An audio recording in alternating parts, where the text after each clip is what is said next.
আসসালামু আলাইকুম, সবাইকে শুভেচ্ছা জানাচ্ছি। মাসুম মাহবুব দেখছেন ওপেন দ্য ইউটিউব চ্যানেল এবং মাসুম মাহবুব ফেসবুক পেজ। কুষ্টিয়া থেকে দেলোয়ার হোসেন ৫ বছর ধরে আপনার ভিডিও দেখছি। ওকে, থ্যাংক ইউ ভাই। কুষ্টিয়া কোথায় বাড়ি? বলেন। আমি তো কুষ্টিয়ার মানুষ। বাড়ি কুষ্টিয়া এরকম না, জন্ম কুষ্টিয়াতে আমার। বড় হয়েছি কুষ্টিয়াতে। Love from London. লন্ডন থেকে দেখছেন এক ভাই, হ্যাঁ? ওকে, আপনারা কি শুনতে এবং দেখতে পাচ্ছেন? সাউন্ড একদম ঠিক আছে?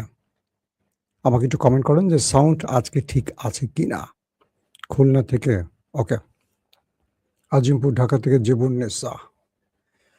দর্শক, আজকের সবচেয়ে বড় গুরুত্বপূর্ণ খবর, ওকে। মার্কিন প্রেসিডেন্ট ডোনাল্ড ট্রাম্প ইরানকে নিউক্লিয়ার হামলার হুমকি দিয়েছে। কি বলেছেন? শেষ পর্যন্ত ইরানকে ধ্বংস হওয়ার পথে। আর ইরানের একটি অফিসিয়াল স্টেটমেন্ট না পেলেও কিছু আনঅফিসিয়াল স্টেটমেন্ট এসছে এরকম। কি হয়েছিল রাতে ইরানের সাথে আমেরিকার? ইরান একটা বড় বিপদ থেকে কি করে বেঁচে গেছে? মার্কিন যুক্তরাষ্ট্র ইরানকে আলোচনার নাম করে সামনে দৃশ্যপটে দেখাচ্ছে একটা, আর আড়ালে করছে আরেকটা। গভীর রাতে, অর্থাৎ রাত 12টা থেকে 1টার মধ্যে মার্কিন যুক্তরাষ্ট্রের 4টি ডিস্ট্রয়ার, ওয়ারশিপ, যুদ্ধ জাহাজ হরমুজে প্রবেশ করে। টার্গেট হঠাৎ করে ইরানকে আক্রমণ করে হরমুজ প্রণালী দখল করবে। ইরানের 3টি পয়েন্টে সিরিজ বড় রকম হামলা করে, স্ট্রাইক চালায় আমেরিকা। বন্দর আব্বাস, হরমুজ প্রণালী এবং আরেকটি জায়গায়। ইরান তার হাত ট্রিগারে নিয়ে বসেছিল, কারণ ইরান আমেরিকার সম্পর্কে সবচেয়ে বেশি অবগত। যদি বলা হয় আমেরিকাকে হারে হারে চেনে কে, একটি দেশের নাম যদি বলতে হয় সেটার নাম ইরান। যদি 10টি দেশের নাম বলা হয় তাহলে সবার আগে ইরান। বুঝতে পারছেন? ডোনাল্ড ট্রাম্প তিনি ইরানকে বিভিন্ন রকম আলোচনার টেবিলে রাখছেন প্রতিদিনই। আজকে একটা, কালকে একটা, সোশ্যাল মিডিয়ায় বড় বড় কথা বলছেন, কিন্তু আলোচনার টেবিলে রাখছেন যাতে ইরান একটু ঘুমিয়ে পড়ে বা ইরান একটু শান্তিতে বিশ্রাম নিতে পারে, কারণ ওই সময়টিতেই অ্যাটাক করবে।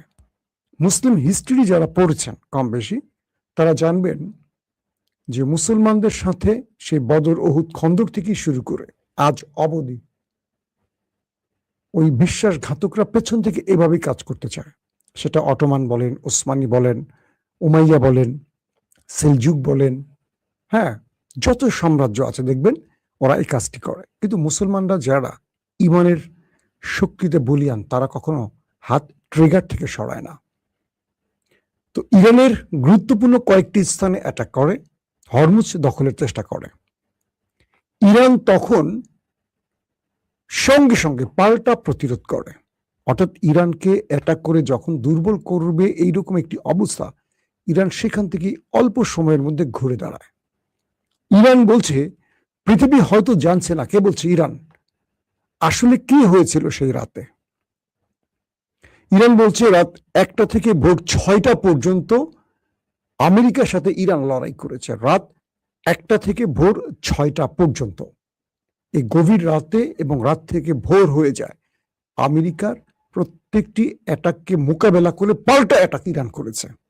শেষ পর্যন্ত মার্কিন যুদ্ধ জাহাজে যখন আগুন ধরে যায়, তখন সেখান থেকে মার্কিন নেভি পালিয়ে যায়। অর্থাৎ ইরানের বড় ক্ষতির হাত থেকে ইরান নিজেকে রক্ষা করতে পেরেছে। এরপর ইরান বলছে যে আমাদেরকে ওরা আলোচনার টেবিলে ডাকে, আবার নীরবে বিশ্বাসঘাতকের মতো পেছন থেকে ছুরি মারতে চায়। এরপর ট্রাম্প বুঝতে পারছেন যে না, ইরানকে আর দুর্বল করা যাবে না। একদিকে ইসরায়েল, আরব আমিরাত সহ কয়েকটি দেশের চাপ আছে ইরানের, যে কোনোভাবে ইরানকে দুর্বল করতে হবে, নতুবা ইরান আমেরিকাকে অ্যাটাক করে বা এই লম্বা যুদ্ধ চালিয়ে যে শক্তি সঞ্চয় করেছে এবং আমেরিকাকে যেভাবে চোখে চোখ রেখে কথা বলছে, উল্টো আমেরিকা অপেক্ষায় থাকে ইরান কবে তার রেড ফোনে ফোনটা করবে। আমেরিকার প্রেসিডেন্ট ডোনাল্ড ট্রাম্প তার প্রতিনিধিকে কোট টাইট শুট পরিয়ে রেডি করে বসে রাখেন ইরান কখন ডাকবে। তার মানে সবকিছু ইরানের উপর ডিপেন্ড করছে, আমেরিকার উপর ডিপেন্ড করছে না। ধরেন একটা বাংলাদেশ দিয়ে উদাহরণ দিই, বাংলাদেশে যদি কখনো আমেরিকা একজন ছোট্ট আন্ডার সেক্রেটারি, মামুলি একজন সহকারী সচিব হোক, উপসচিব হোক কিংবা যুগ্ম সচিব একটা টেলিফোন করে বলে আমরা বাংলাদেশে অমুক দলের ক্ষমতা দেখতে চাই না, পরের দিনে দেখবে সেনাকু হয়ে গেছে। অর্থাৎ আমেরিকার এত মামুলি একজন কর্তা যদি ফোন করে, বাংলাদেশে 111 ঘটে যায়, বাংলাদেশে বহু কিছু ঘটে যায়। আমেরিকাতে একটি সাইফারের ঘটনা, একটি রাষ্ট্রীয় চিঠির ঘটনায় আপনারা দেখেছেন একজন আন্ডার সেক্রেটারি, একজন মামুলি সেক্রেটারি, তার এক ধমকিতে ইমরান খানের মসনদ পড়ে গেছে। কামার জাভেদ বাজওয়া দখল করে ফেলেছে মসনদ, সেখানে পিডিএম কে বসিয়েছে একটা ষড়যন্ত্রের মাধ্যমে। কিন্তু ইরান কি হচ্ছে, যেখানে ট্রাম্প প্রতিদিন একটা করে ধমক দিচ্ছে, ধ্বংস করে ফেলবো, মানচিত্র থেকে মুছে ফেলবো, হ্যাঁ পাথরের যুগে পাঠিয়ে দেব, পুরো রেজিম শেষ করে ফেলবো, নানান রকম হুমকি দিচ্ছে, কিন্তু ইরান তোয়াক্কাই করছে না, পাত্তাই দিচ্ছে না ট্রাম্পকে, একেবারে ডাইরেক্ট বলছে যে পাত্তাই দিচ্ছে না। তো যখনই এই লড়াইটা ইরান পুরোপুরি আমেরিকাকে পরাজিত করে ফেলেছে, রাত 1টা থেকে ভোর 6টা পর্যন্ত এই লড়াইটা, তখন আমেরিকা সত্যিকার অর্থে বুঝে গেছে ইরানকে আর হারানো যাবে না। ইরান তার শক্তিমত্তা বা প্রজ্ঞা বা তার কৌশল আমেরিকাকে পরাজিত করার মতো সক্ষমতা রাখে।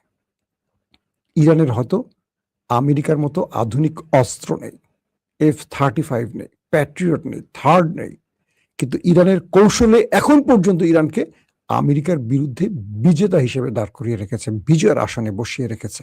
আমি বলছি না, এটা পৃথিবী বিখ্যাত বড় বড় গবেষকরা বলছেন। এখন এরপর কি হয়েছে আসেন আমরা সেই দিকে যাই। এই লড়াইতে ইরান আমেরিকার 4টি জাহাজ ক্ষতিগ্রস্ত করেছে, আগুন ধরে গেছে, যদিও আমেরিকা স্বীকার করছে না, কিন্তু ইরান সেটা প্রমাণ দিয়েছে। নাম্বার 2, বলা হচ্ছে যে ইরান এই সময় 8টি ক্রুজ মিসাইল ব্যবহার করেছে এবং 14টির অধিক ড্রোন ব্যবহার করেছে। আর আমেরিকা 3টি শহরে ভয়াবহ বিস্ফোরণ ঘটিয়েছে। এবং বলা হচ্ছে যে যদি এই লড়াইতে ইরান হেরে যেত, তাহলে ওই রাতে ইরানের রেজিম চেঞ্জ হয়ে যেত এবং হরমুজ প্রণালী দখলে নিয়ে পুরো ইরানকে ভাঁজ করে ফেলতো কাগজের মতো ইরান। কিন্তু ওরা সফল হতে পারেনি বলে ইরান এখনো বীরত্বের আসনে বা বিজেতার আসনে বসে আছে। আসেন 2 নম্বর খবর। আজকে ডোনাল্ড ট্রাম্প নতুন করে আবারও হুমকি দিয়েছে ইরানকে। যখন ট্রাম্প বুঝতে পারলেন যে তিনি আর পারছেন না ইরানের সাথে, বা ইরান কোনোভাবেই তার কৌশলে ধরা খাচ্ছে না বা তার ফাঁদে পা দিচ্ছে না, ইরান এমন এক অবস্থায় আছে যে মার্কিনীদের প্রত্যেকটি ফাঁদ বুঝতে পারছে এবং তাদের ষড়যন্ত্র টেক্কা দিয়ে, ওভারটেক্কা দিয়ে পার করে নিজেরা দাঁড়িয়ে আছে, উল্টো আমেরিকাকে বিপদে ফেলছে বিভিন্ন কৌশলে। তো ট্রাম্প এবার ইরানকে অ্যাটম বোমা হামলা হুমকি দিয়েছে। আমেরিকার প্রেসিডেন্ট ডোনাল্ড ট্রাম্প বলছে ইরানকে এবার অন্য এক চমক দেখানো হবে, অন্য এক চমক দেখানো হবে, যে চমকে ইরান ধূলিসাৎ হয়ে যাবে। তিনি নিউক্লিয়ার অ্যাটাকের হুমকি দিয়ে বসলেন সরাসরি ইরানকে। ইরান বলছে, মিস্টার প্রেসিডেন্ট ট্রাম্প, আপনার যা খুশি করতে পারেন, আপনার এমন ধমকে ইরান তার জায়গা থেকে একচুল নড়বে না। আমরা যে শর্তগুলো আপনাদের দিয়েছি, এই শর্ত থেকে আমরা সরব না। আপনার সাথে আমাদের সব রকম আলোচনা হবে, বাট নিউক্লিয়ার ইস্যুতে আমরা সিদ্ধান্ত পরিবর্তন করব না।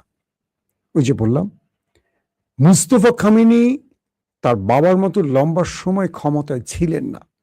আমি যদি বলি যে আয়াতুল্লাহ আলী খামেনি তার সারা জীবনে 100টা ভালো মন্দ কাজের মধ্যে 99টা ভালো কাজ করেছেন, কিন্তু একটি ভুল সিদ্ধান্ত নিয়েছেন তার জীবনে। আর সেটা কি? তিনি ইরানে ফতোয়া দিয়ে নিউক্লিয়ারকে হারাম ঘোষণা করেছেন। কেন? এই নিউক্লিয়ার মানব ধ্বংসী বা মানব বিধ্বংসী একটি বোমা, পারমাণবিক বোমা, যেটা লক্ষ লক্ষ মানুষকে একসঙ্গে ধ্বংস করে ফেলে।